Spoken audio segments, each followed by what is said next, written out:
This is fantastic. The last time that we had a finals rematch was 97-98 when it was the Bulls and the Utah Jazz. The Bulls, of course, beat them both times. Do you think history repeats itself in that way? Well, obviously, wait to see if Tony's going to be 100% and see how, which team is ready to go full throttle. But to answer your question, as coach, Game 7 now is in San Antonio instead of Miami. So right now, today, you give the Spurs the upper hand because that's why they fought all year long to have home court advantage. Once again, that's why they had the best record, the best system. So now we know the big three in Miami are great. They're the defending champs.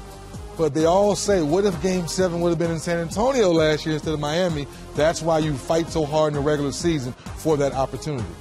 And the fate of the schedule, the way it's worked out, by them ending it tonight rather than going to a Game 7 for San Antonio, they get that little bit, those couple extra days in there before the final series begin on their home court.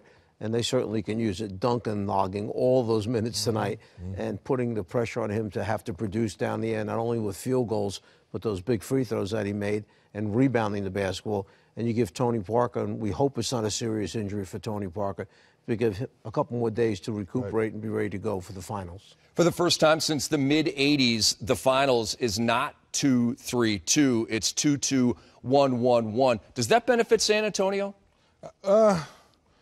At the end of the day, yes, because still Game 7 is still back in San Antonio. That's why. That's the biggest thing. I'm not crazy about the 2-3-2 or 2-2-1-1-1. At the end of the day, you fight so hard all season long to make sure Game 7 is your home court. That's why right now, today, you may give the Spurs upper hand. This isn't a bad flight to go San Antonio, Miami, Miami back to San Antonio. That's not a bad flight.